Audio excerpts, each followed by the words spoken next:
so you can deal with this, so you can deal with that. You can deal with this, or you can deal with that. You can deal with this, or you can deal with that. I'd rather not do that, because that is kind of rat. You can deal with this, so you can deal with that.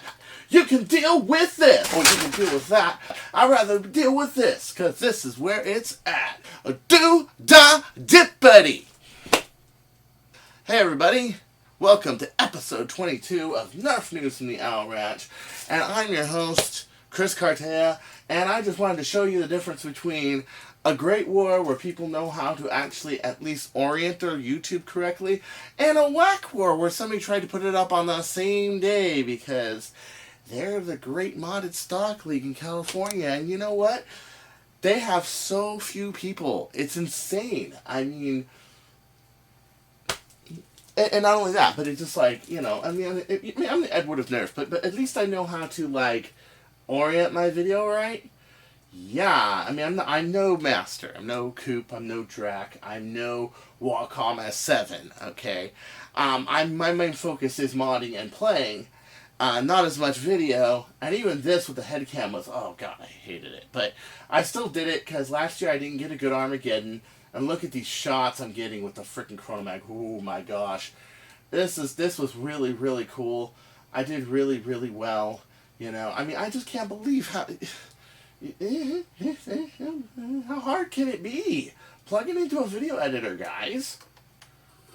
I'm sorry, dude. The music's whack. The orientation's whack. This is just whack, man. I mean, seriously. And then my friends tell me, like, most of his videos are like that. It's like, give me a break. But you don't put a war on the same day as Geddon and expect to have a good turnout. Because Geddon's the war, man. Yeah.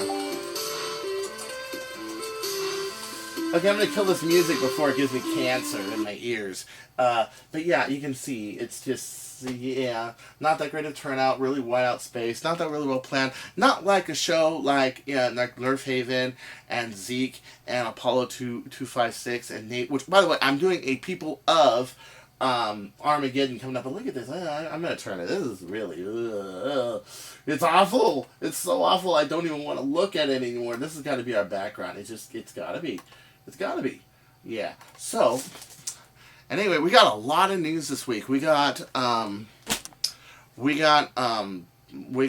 about the new Longshot kit, the new Longshot shell from Worker. We got news about the new Dart Zone Pro Blaster. And we got somebody who's really turning heads, who's finally broken that barrier of that 220, 230, 250 feet range that Nerf can get. And I would say it's about 220, 230. And he, you would think smaller diameter dart, okay, lesser frontal area. Does that theory work between elites and megas? Yeah. Why wouldn't it work between elite and Boomendo? And yes, he's having to throw a lot of weight, like 40 kilograms. But it's nothing that you can't use leverage, you know, side levers for or whatever, or automatic prime systems, that sort of thing. A lot of work he's going to have to do, vibration of the barrel, things like that, and I said that. But OC Nerf put out a really, really good video, and still you got people going, nah, it bounced off the concrete, or nah, and this is why, like, when people are saying, oh, put a level on it, and do this, and do that, and do. You know, he did shoot it level, and it actually went 2 degrees down, because of all the power, and because it was firing at the end of the node. This is why I reinforced my barrels, so that it controls the harmonics. It doesn't, like, it doesn't, like, stop the harmonics. I don't want to do that. I don't want to force it held. You don't want to do that with any kind of arm of any kind. But it does kind of control it. So a few things that Boomendo's going to have to do, but, man, yeah, I can proudly say it, he's got the farthest shooting blaster in this hobby right now. Wow, spring-powered, wow, you know, I mean, I have no shame in it. I gave him some advice, me and Alan gave him some advice, he did, like, all the work and did all this research, and it was really hard because, you know, a Boomendo dart is a lot different than a Nerf dart. Well, anyway, let's stop babbling about it, and let me show you. The one thing I like about Alan Turbino, that's OC Nerf, is that he looks at things objectively and honest and on all sides. He's fair to people. I've noticed, as my friend, he has been fair and just to me, and you know, I'm not exactly a straight shooter. I am kind of a screwed up person in a lot of ways, and he's just been the nicest, kindest person. And last Armageddon, he built this this Boomco Longshot, but it was Stefan only because it didn't have the extended breech and everything else. And Boomtendo wanted it kind of be full length Boomco and all that. The darts had rubber heads on them, so they were sticky, so we had to use custom heads. Well, Boomco came up with the new Halo darts that are not so rubbery on the heads. You put a little bit of glue on the outside of them to slick them up. They're thinner and they don't catch on brass. And the caliburn was out. So what Boomtendo did was he modified a caliburn to shoot insane distance speeds, 341. And that sounds great, right? I mean, that's just awesome. 341, right? I bet it's going just as far as this, right? No. You want to know why? Because the rate of distance of fire per FPS is about 1 foot to 1 foot per second. Because the frontal area of this dart is smaller than this one going through the air, you see the same issue with mega darts. You see the same issue with arrows. You see the same issue with rockets. That even if you have the same starting velocity and they're heavier, it will go slower because, well, at higher speeds, well, because it's more drag. Now, at normal speeds, 80 feet per second, 100 feet per second, you can't really see it as much. But you definitely see it once you get above 120, 130 feet per second. It has so much drag that it won't have the range. So, the nice thing about Boomco darts is they are 10 millimeter instead of being 12.7 to 13 millimeter. And he did a range test of this with a level on top and everything that Nick people bug everybody to do, right? I mean, yeah. Look at this bubble level on the top of the thing. A lower camera, upper camera. He's filming it in slow motion, and as you can see, when it fires on the bottom of the note. It actually points about 2 degrees down when you fire it, because what happens is you have the barrel harmonics. It goes up and down. Bird of Prey did the same thing, and it's pointing like 2 degrees down. So when we're at Geddon, I told him, hey, shoot it. He's like, oh, I'm going to lose a dart. I said, you know what? But I really need it for the show. I really needed to show you guys. Now, when you watch this, you can see there's a lot of things he's got to do. He's got to get a more stable barrel, different kind of rifle units, everything. And it's Boomco, so it's entirely different. It's straws. It's not foam. So he's had to do this. Boomtendo's had to do this all on their own. A little bit of advice here and there, but not really that kind of support that Nerf gets. And he called it. It's about 87 yards. I think he said it was about 270 feet, and that was pointed down. The one I saw at Armageddon, he had it pointed slightly up, but it went about shoulder height because, of course, the barrel is firing when the harmonic in the note of the harmonic is down instead of up. And he hit, okay, it's 261, and he hit, and that's my friend Ty there. You'll see him in the video too. He hit the wall where the gravel was built up across the wash. Now, Big Blue can hit about 30 feet outside of that volleyball court where it ends, and that's about 200 feet. But it can't, and if I arch it, I can hit all the way to the fence or where the porta potty is, but I definitely cannot cross that fence, and I definitely cannot hit that wall. So there it is. There's that caliber. Look at this long, the 7/16 barrel on here. Like I said, he's got a lot of issues to work out, but it is the beginning of something big, something cool. And we're barely going to have to build up our arms because 40 kilograms is a lot of weight. But let me show you that footage real quick. Right here. He's going to fire it, guys. You can barely see it, but I was there. I saw it. And there are a few other people that were there too who also vouched for him. Look at that barrel. He's got to work on a breech system. He's got to work on some stuff. It's all a work in progress, but man, I insisted, don't shoot the towel. Shoot it across. I'm glad I did. You're gonna shoot it today. I'm glad I did. Here, go ahead. Because he did it level and it went to the ground. So you can see he's pointed down, but it's going like this, and he hits all the way over there. I just see this little part of gravel just go ting. This is dirt and sand just hitting over there. Now I measured that. To that gravel mound is 265 feet. And I can safely say that it might have hit a fence, like one of these fences when it went and hit, but it went through the fence and it hit this right over here, and man, yeah, I mean, that was flat shot, just even though he's pointed up, the barrel's like this and it points down. You guys seen Alan Turbino's film where it shows that the bird of prey, it's slightly up and then it fires? I sight it so that is actually lower center, which is why if you put it on a laser sight, it seems to be, the sight seems to be too low. But you have to point it slightly down because you have to compensate for it to go up. Well, here you have to point it slightly up so it goes slightly down so that he's got a level shot. So, like scopes, optics, reinforced barrels, he's going to really have to reinforce that caliber or that spring thunder. He's also got spring thunder, which is really crazy, too. But this is a start of something good. Really good. And Boomendo, it was a pleasure to meet you at Armageddon. It was a pleasure. It really was. It was really cool. Oh, also, Armageddon video on my channel and also on the Scoon channel. And I'm also going to do a People of Armageddon video just for you. They'll have this, Ty, and a few other people that were there, and really show you the conversations and the people that go and how interesting this hobby really is. So stay tuned for that, too. That's coming this week. So Trip Miller leaked this on Nerf News Meow Ranch forum on Facebook. This is the Dart Zone Blaster. Now, this is really funny. They put this website, they put this picture on WordPress, and everybody knows how unsecure WordPress is. Well, they didn't quite hack. It was just right there, you know. But what does this blaster remind you of?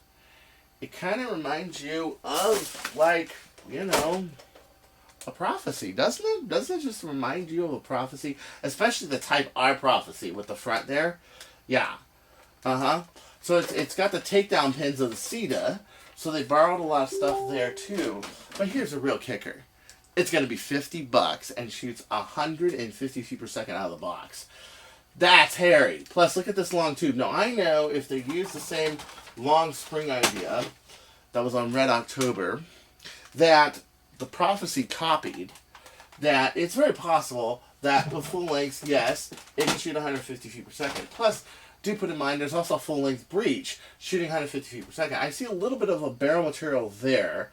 I think the dart goes into that, but I'm not sure. And I'm not really sure if it's sealed breech or open breech past that. But, you know, we're going to do a lot of mods on this. It's going to be crazy. But you can see this big buffer tube. It takes a standard airsoft buffer tube. Very nice. It's a really nice unit. But this has been big talk ever since, a couple days ago. This has been big talk. Here's a few things that are not good. Number one, it's not going to be for sale outside the United States. That's a drag for a lot of my Aussie, New Zealand, Singapore friends. A drag. Okay? If you're willing to pay the shipping, and it will be a lot of money, and if you're willing to pay me ahead of time, I will ship one of these to you. If Customs doesn't like it, that's your problem. But I will ship it. I will ship it to you. So get a hold of me. You guys know my Facebook. You can write me. Okay, I'm not gonna proffer any money off this, but all boxing, all tape, all everything. I will include that in the price. Okay, but I will do this as a favor for people who want it. So let me know, and I'll put out a mass order, and I will get a bunch of these. Probably around the 26th, 27th of July. And toward the end of the month, probably ship a bunch of these out if you guys want to do it. So I want to do this for a lot of my fans. Because I know a lot of people are going to want this blaster. And of course you got, and I'm not even going to show you the picture, because you know it's just the black shell with the red or the blue or whatever. You know CETA, they're going to make a CETA S. And I guess this one really does have the alpha breach in it this time. You know, the one that 2.8 lefts couldn't get past about 120, 130 feet per second. A lot of people had problems with the breach. Alan Turbino took his CETA and just completely redid the breach. It's not even an alpha breach anymore. It's like an Orange Modworks breach. It's not even, you know what I'm saying? And they can't. I know a lot of people who couldn't even get it above 130, 140, and it had a short little barrel. I know people are breaking the plunger heads on them and are breaking the tubes on them. I guess because they want to be able to fit the zero without it protruding forward, but who gives a shit about that? Where here you have, and if this is really dialed in for $50, not only are they going to beat Jet by price point, they're going to beat Jet by reliability, because if they built this really nice, it can be really cool. They might even beat Worker, although I really like this plastic, and I really like a few things on this. I mean, I started out as a Recon Ret fan, and I gotta say, this is going to be hard to beat.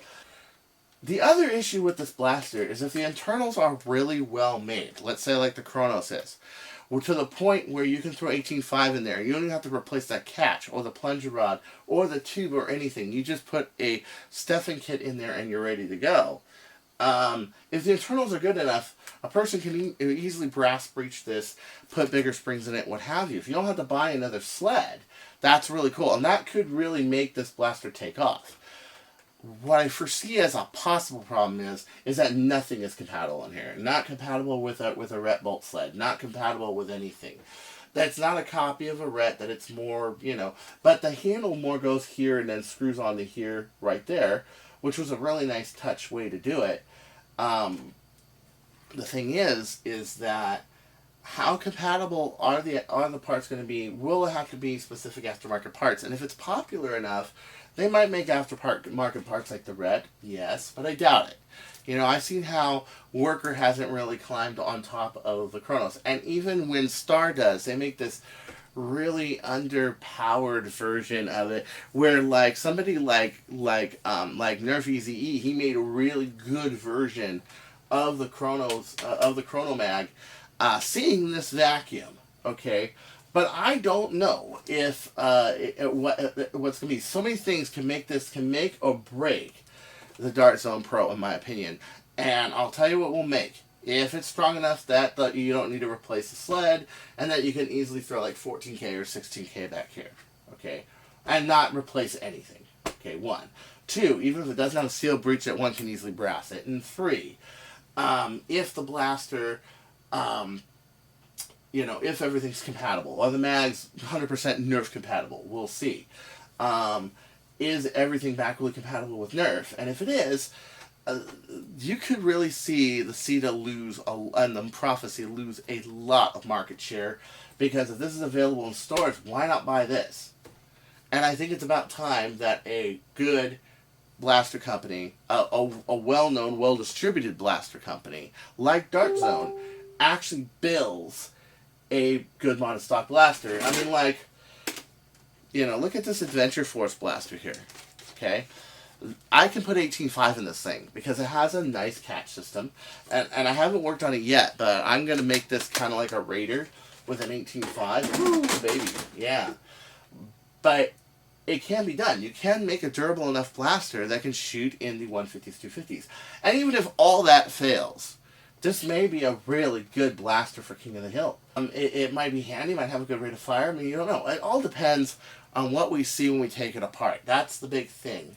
But this is really shake-up news, and I love it. Now, here we delve into the top secret world of Chris Cartaya. The world I never show you. What I design. Anything I design. And it's the reason because I don't want people to copy stuff. Okay? But this right here... You guys heard about the Ace that Jet Blasters was going to do, okay? And of course it's nothing like this, because, well, just like economic reasons, people don't want to omit the bolt sled from the Jet Blasters Ace, or the Worker Longshot shell, or anything like that, because obviously that's a moneymaker, I mean, you're talking maybe $3-4 to make a bolt sled, and they're charging like $50 for it. Now, my design, does that part look familiar? We're going to look at that in a second. How familiar does that part look to what's on the Longshot,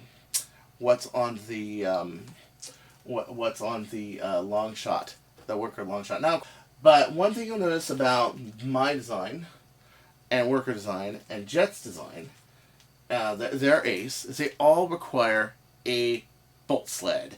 For example, the Ace that they have tilts up, and you take the bolt sled and the plunger out. Okay, The worker one has this top part right here, but it goes to both sides. Mine goes straight to the pusher and had supports on the top here and supports for this. So essentially this was going to be a track where the very bottom of here was, like right here. And then I was going to put a piccaninny rail right there and have this over here and now around the barrel, which is about, I would say about a 0.5 millimeter wider in diameter. It's not much. That is early mid 2017. Now we go into 2019, and this is what we see from Worker. Boy, does that part look familiar to you? It does. Except for the fact that I made this wider so it would actually balance your leverage better. So like if you look at mine has the 2 bobbins on it and it's wider out. Also, I was going to make my piccaninny rail longer, but you know, they may have problems with that and they may see you actually want this to be farther back to avoid the yaw of the design, okay? But they hooked this to a bolt sled. Now, why would they not get rid of the bolt sled? Well, let's face it. It's economics. It's money. That's all there is to it. You can lose that bolt sled. Another guy had a design. This was the Northeastern Designs. He had a design where this went all the way back to where your plunger cup was, just like on like a Caliburn. Yeah, that would also work too. The only problem with a Longshot is you have these brackets right here, which is why I didn't put them there, because I wanted this to still be compatible with a normal Longshot, dart gate, without having to go around these. Because the wider you make these, the more torque it needs. Another early prototype of this design, although I wasn't allowed to make an internal shell design, was this one right here, where I basically proved that top prime without any sled can actually work. And you can actually see this running in the Armageddon video. But I'm all over the place with the shooting because, quite frankly, I had no scope. And quite frankly, I'm not the best with long shots. I'm better with pistols. Look at my Chronomag footage versus my long shot footage. Night and day. Yes, I'm just better with pistols. So, as you can see here, they got this one bar here. I had what was called an H-bar, 2 bars, that went around there, went around this plunger, and then had around the pusher, and then had an adapter to fit that in there as the top of the sled while it was being supported here. But you can also see there's not a lot of support here, up here. So there's still, this is still bolt sled dependent. So do I think that this would run without a bolt sled if somebody just made a snazzy adapter? No, because this is one bar that's on the top. A lot like Explorer used to do, let's say the X-Mango. The X-Mango. That's a cool nickname for it. As for the looks of this, I think it looks alright. I like the design they do with the magazine and the magwell and the piccaninny rail. I like this longer stock here. I still think it's too squarish. It's one of the reasons, believe it or not, I actually do like the Zeus. That's why the Big Blue is the Zeus. That's why it's my favorite Longshot, because I like the curves. I know that Hang is no fool when it comes to design like this. And he isn't. He is very bright at a lot of stuff. He just let me down as a mentor, basically. And let a lot of other people down as a mentor, not just me. But it's more rounded. It's not so long. If I want to stick a long 18-inch barrel on here, it actually looks better as a long barrel. It looks more like a rifle. I'm explaining things. What can you do? But anyway, what I really wish this thing had was more color options. This blue. It needs to have a blue. You need to have a smoke black. You need to have a clear orange. You need to have a clear red. And the other thing is, because this looks like it's clear, it doesn't look like it's going to have the texture like the Prophecy has. The Prophecy is so nice because you can actually hold it anywhere, and except for maybe, even back here you're fine. And it doesn't slip out of your hands. And in hot weather, you need that. You need to make it so it doesn't slip out of your hands and everything else. So until next time, I got a lot of stuff to cover. I'll cover it more on Thursday, but on episode 23. A lot of stuff, including an auto pusher, worker, hurricane, really cool. But for right now, this is about all I have. Are these big things, Armageddon and these other 3 things. I have to because, well, there's just so much to cover. So until next time, this is Chris Cartaya saying, don't you go changing, or I'll find you. And I think that these are really interesting developments, but you still have to ask yourself, when you see something like that, okay, where are the ears planted and why? I mean, that's the first thing I think of when I see that. is where are their ears planted and why? And why was it that so close to what I was doing? But at the same time, I am glad that it is being used in something that people can use, like the worker. Even though they did kind of copy it, honestly, what's the most logical way to do an internal pump grip bracket? That's it. And that's my honest feeling about it. And I wanted to point that out, but I honestly am glad it's at least on the market instead of here where it may never see the market. So don't you go changing. You stay classy, Nerf community. Peace out.